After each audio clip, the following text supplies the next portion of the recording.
feel what needs to be done to finish better than. Yeah, I mean, sure you guys probably heard this a million times, but people at the net front with good timing, so they're not able to be tied up, free sticks around their net front, and see if we can generate some second chance opportunities. There were pucks laying there. Their goalie made some really good first saves, but I think playoff hockey is about hanging around the net and finding a way to score. Honestly, just kind of like they did their first goal. A tip, second goal, a lot of traffic. Our goalie can't really see it, and for us, we always seem to outshoot teams, but what can kind of get away from us is getting people to the net and really making use of all those shots and creating second chances. So that's going to be a focus for us.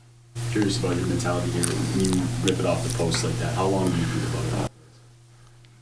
What are you going to do, right? It's game's done. It would have been nice to see that go in, but a couple inches the other way, it doesn't even hit the post. So it is what it is. That's the ebb and flow of a series, and you try and control momentum when you can. And I thought we controlled play the first period, real 35 minutes of the game, and we weren't able to jump out to a lead. And you see their crowd gets into it, they get playing, and they get feeling good about it, and that's the way it goes. So, familiar situation for us at the start of the playoffs last year. I think we lost game one, and we were able to come back and rectify some of the stuff that we wanted to, and that's our goal coming into game two.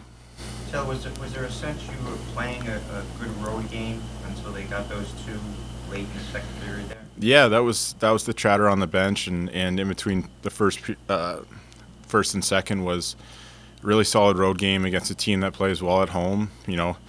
A lot of really good things. It was just, can we create those second chances and can we hang around the net and get some bounces our way? And unfortunately, we didn't do that. And like I said, they got their crowd into it. They got a goal, and they probably feel pretty good about their game, going into game two. But it's a long series, and we know. I think it's pretty easy to pinpoint, what we need to do better in game two, and we're a pretty good team at making adjustments. Did you learn anything about them that you didn't know before? See anything that you hadn't seen? And pretty much what you. They play a very particular brand of hockey, and it's been that way for a few years now, and wasn't anything that we didn't expect. If anything, our first 30 minutes was really solid, and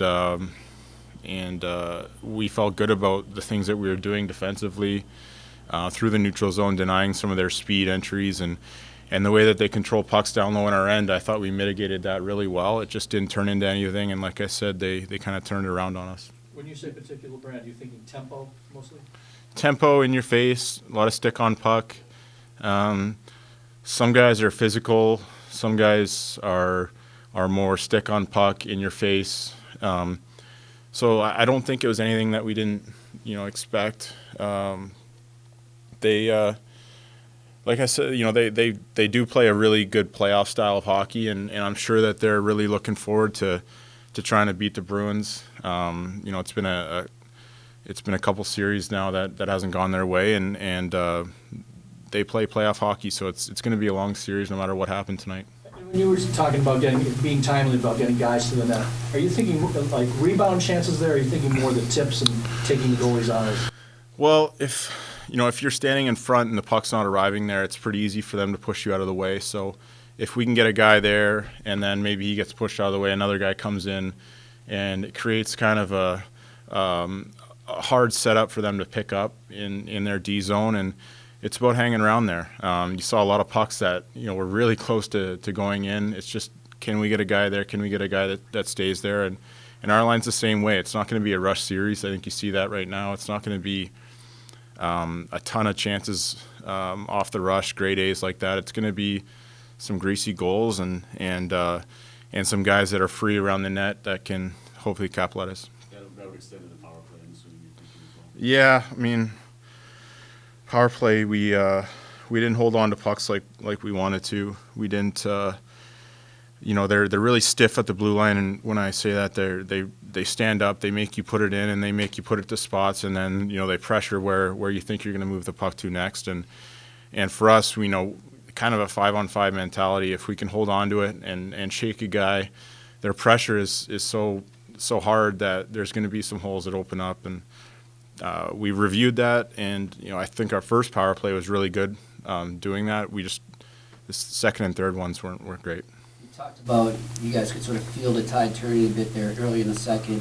What do you need to do, because it's going to happen obviously throughout the place, what do you need to do to kind of regroup and stem that tide? Well, we got a goal in the third, and really unfortunate that we gave up that third goal, because I think that we had them on their heels a little bit, and we were playing a good brand of hockey, and we had a lot of time to get that second goal. So those are real spots in the game that you want to control, and you don't want to sell the farm 15 minutes left in the game to tie it up. It's a long game, and anything can happen. Good. Thanks, Taylor. Yep. Good stuff.